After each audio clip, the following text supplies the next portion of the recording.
And then what was the tipping point that you're like, okay, there's so much demand, I got to do this? You know, the one advice I would give people is to move faster. Okay. Because in the beginning, I didn't do a startup to do a startup. Let's make that perfectly clear. Okay. I did a startup because we discovered this thing and the world has to have it. Okay. It has to have it. And the only people who know how to do it are the people who did it. So we have to do it. And I think that's the only reason to do a startup, because of how insanely difficult it is. That if you have something that you must share with the world. Wow. So that's how it came about. And so, to be honest, I realized this has to be a startup almost right away. Yeah. The moment I came up with the idea, and then we had the early prototype after about 3 months, I started using it. I remember this amazing day when... Wait, how long ago was this? This was 3 years ago. 3 years ago? Yeah. Okay. Go forward. Yeah, okay. And I remember that evening, David and I were, by the way, after that, we had Chris join the startup as a founder, but this was very, very early. What was Chris' role? Why bring him in? He was my student, and he got involved, and it was still a research project, super early on. Okay. Kept the project alive, kept it growing until we finally decided we're doing a startup. So he got in on the ground floor. Okay, so 3 years ago, a group of 3 people came together because of all this demand for a paper that they wrote to actually make it a reality. Basically, yeah, but it was gradual. For 2 years, it was a research project. But the moment that I realized it has to be a startup was when we had this very, very early prototype of Alicia, and all it did back then, which is amazing, and nobody's ever been able to do it before, is to take lyrics, any lyrics in English, and create vocal melodies for them. Wow. So let's say you type in, "It is so great to hang out with Sean." That sounds like a good lyric. Exactly. Okay. And then it'll give you a melody like, "It's so great to hang out with Sean," right? Or That's how I would have sung it. So we got this original version, right? Yeah. And it was terrible. I mean, it was in the sense that there was no user interface. Okay. It wasn't even displaying notes in normal notation. It had like numbers corresponding to each note. And I took it down to my piano and barely managed to read how to create that melody. Okay. But suddenly I could write songs. Okay. And so, which I could never before. I tried for 3 years and I couldn't. Okay. So I knew so it it solved had a problem that you had. Yeah. Okay. And you knew other people would have the same problem. Yes. So team of 3 right now. You're in Florida.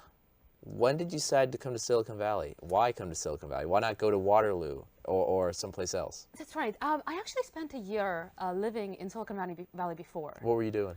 I was actually a postdoc at UC San Diego, and I commuted every week. That sounds like an amazing university. It is. Those alumni from that university, probably top notch. They are excellent. It was really one of the best years of my life, living in Los Gatos and flying every week to San Diego. And the whole year I tried to figure out, what do I prefer, Los Gatos or San Diego? And I couldn't decide the whole year.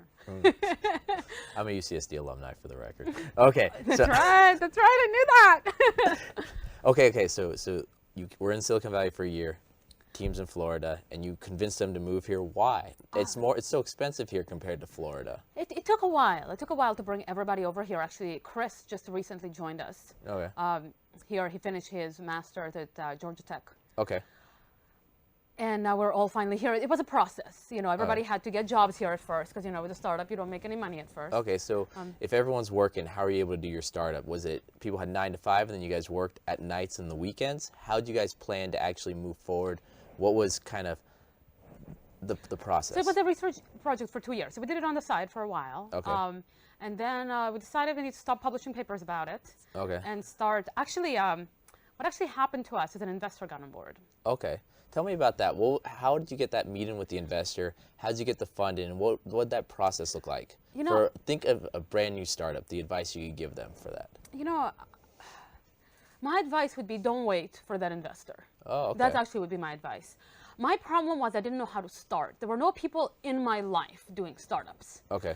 My parents are not business people.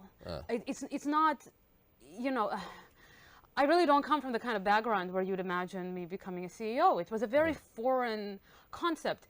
And so I wanted to a few times. We were thinking about 6 months into the research project. It occurred to us to do a startup out of it. Okay. And we sort of tried to form it, and it didn't completely catch on, and we moved on. Why didn't it catch on? There wasn't a CEO or a leader of the group? I think we didn't really, I think we weren't ready. I think that was, we didn't have that. I don't know. I don't know. I mean, I don't want to make up reasons. I just don't know. At that point, somehow it didn't stick. We knew we wanted to continue working on it, but it Okay. just stayed as a research project. And we didn't even officially decide to not do it as a startup. It just sort of, we had the synergy for a while and it sort of dissipated for a bit. And then I kept thinking about it more and more. I met up with this wonderful woman. Her name is Seema, who Okay. helps a lot of women with branding and kind of following their dreams. And she told me that I should go for it if I'm thinking about it. That was kind of a beautiful meeting. Okay. And then she invited me. I give a lot of talks and panels, and I Yeah. gave a panel talk at a And fairly this was large in event. Silicon Valley. This was already in Silicon Valley. Yeah, I was a Okay. professor already here.